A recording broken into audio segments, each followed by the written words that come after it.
Good day, ladies and gentlemen. You are welcome to this channel. This is the original UK thesis writing or dissertation writing channel. So you are going to be getting thesis advice that focuses on UK dissertation and thesis. In this video, I'm going to be talking about what you need to do, the steps that you need to follow in order to write an astounding dissertation in any of the UK universities. The first thing you need to do, number one, is to revisit the requirement. So you don't want to jump into writing thesis without knowing what is required of you.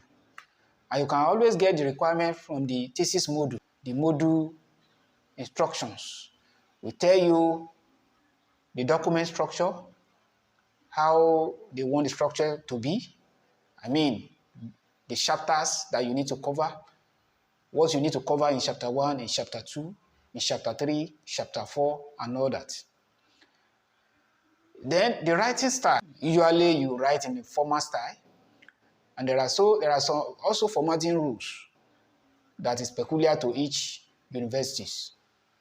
That is why you need to familiarize yourself with the requirements in the module. Part of the requirement will also have the word count, the reference style, the font size, font type. You also want to know important dates, like when you need to submit the introduction, the literature review, when you need to do this, when you need to do that, when you need to submit your whole thesis.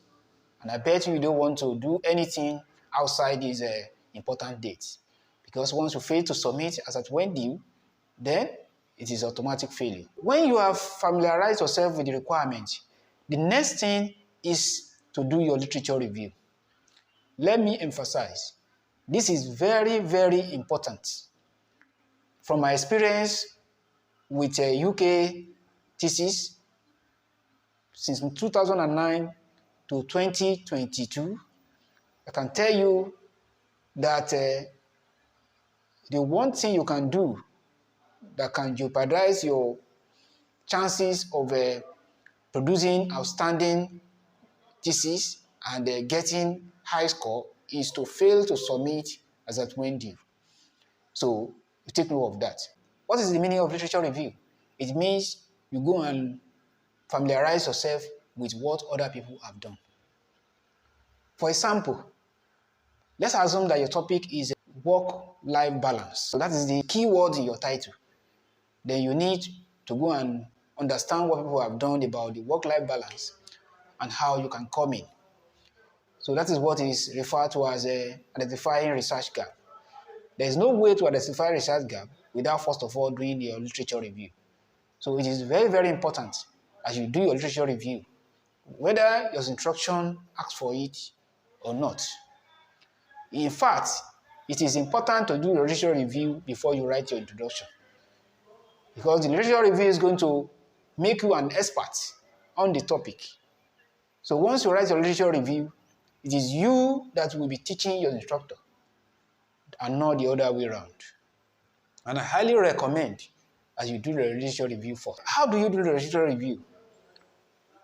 You have to first of all search for quality research materials.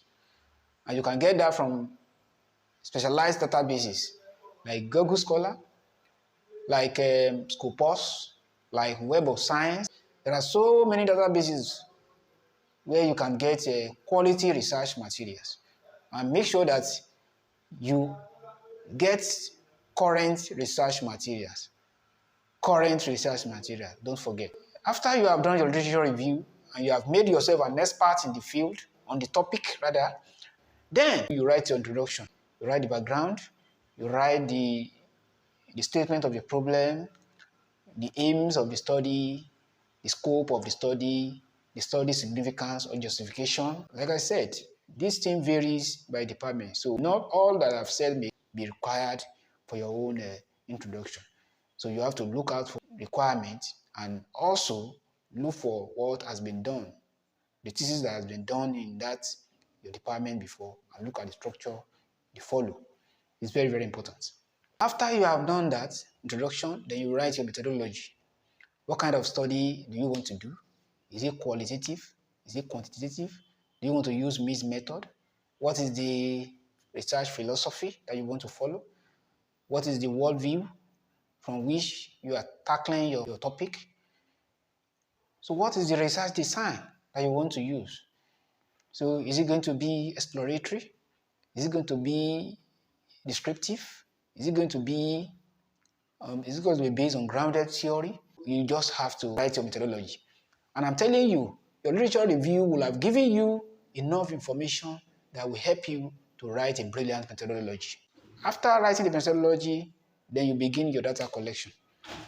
Data collection does not necessarily have to be primary data collection. It may be secondary data collection. Primary data collection refers to going to the field, conducting a survey, doing interviews.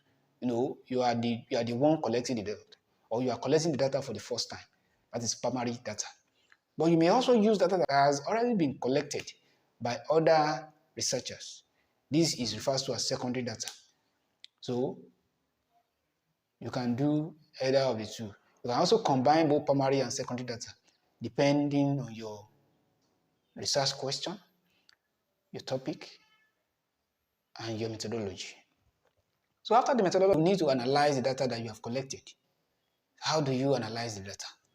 You must have stated in your methodology how you want the data to be analyzed. So you just follow through the process that has been highlighted in your methodology.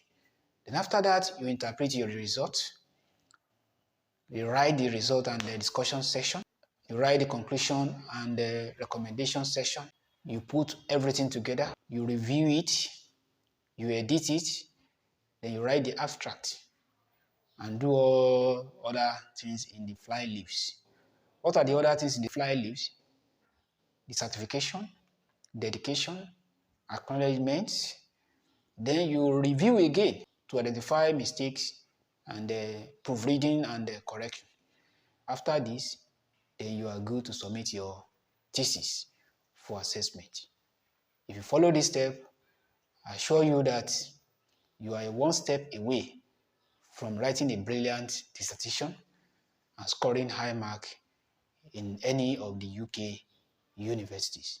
So for more content on all these key areas that we have talked about, click the notification bell, click the subscribe button so that you can always get notified whenever we release a new video. Thank you and God bless.